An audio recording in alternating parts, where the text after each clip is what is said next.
നഫീസത്തുൽ മിസ്രിയ റളിയല്ലാഹു തആല അൻഹയ്ക്ക് സ്വന്തമായിട്ട് ഖബർ കുഴിച്ചിട്ട് ആ ഖബറിന്റെ ഉള്ളിൽ ഇറങ്ങിയിരുന്നു കൊണ്ടാണ് വിശുദ്ധമായ ഖുർആൻ ഓതി തീർത്തത്. ആരാ പ്രിയപ്പെട്ടവരെ? നഫീസത്തുൽ മിസ്രിയ റളിയല്ലാഹു അൻഹ ഓതിത്ത് റബ്ബിനെ ഏകൽ പോലെ തോനെ ഇബാദത്ത് ഉന്മയിൽ ഇടവിടാതെ ദായിമായെടുത്ത്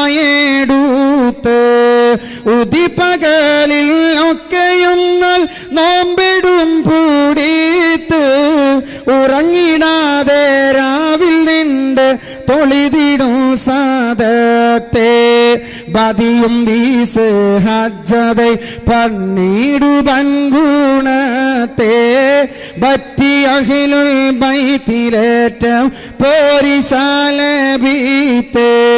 ഹിജ്റ 145 റബീഉൽ അവ്വലിൽ ലോകത്തേക്ക് പിറന്നു വീണ അഷ്റഫുൽ ഖൽഖ് നബി മുഹമ്മദ് മുസ്തഫ സല്ലല്ലാഹു അലൈഹി വസല്ലമ തങ്ങളുടെ കുടുംബ പരമ്പരയിൽ പിറന്നു വീഴാൻ ഭാഗ്യം കിട്ടിയ പെണ്ണ നഫീസത്തുൽ മിസ്രിയ റളിയല്ലാഹു തആല അൻഹ 40 വർഷക്കാലം അല്ലാഹു ഹറാമാക്കിയ ദിവസങ്ങളിലല്ലാതെ മറ്റെല്ലാ ദിവസവും നോമ്പനുഷ്ഠിച്ച പെണ്ണ നഫീസത്തുൽ മിസ്രിയ. അല്ലാഹു നോമ്പ് നോക്കരുതെന്ന് പറഞ്ഞ ദിവസങ്ങൾ ഒഴികെ ബാക്കി എല്ലാ ദിവസവും നോമ്പനുഷ്ഠിച്ചുവത്രേ. 30 തവണ ഹജ്ജ് ചെയ്തിട്ടുണ്ട്. വീട്ടിന്റെ മുകളിൽ സ്വന്തമായിട്ട് ഖബർ കുഴിക്കുകയാ. ആ ഖബറിന്റെ ഉള്ളിലേക്ക് ഇറങ്ങിയിരുന്നു കൊണ്ട് 4000 പ്രാവശ്യമാ ഖുർആൻ ഓതി തീർത്തത്. 4000 പ്രാവശ്യം.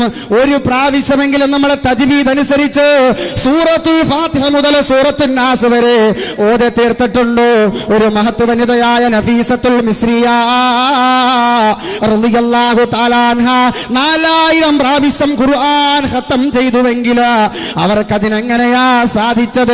അവർക്ക് എങ്ങനെയാ മനസ്സ് വന്നത്? നശാത്തുൽ ഇബാദ. മരണത്തെപ്പറ്റി ഓർമ്മ വന്നപ്പോ, മരണത്തെപ്പറ്റി ചിന്ത വന്നപ്പോ ഉന്മേഷമായിരുന്നു, ഇബാദത്തിനോട് താല്പര്യമായിരുന്നു.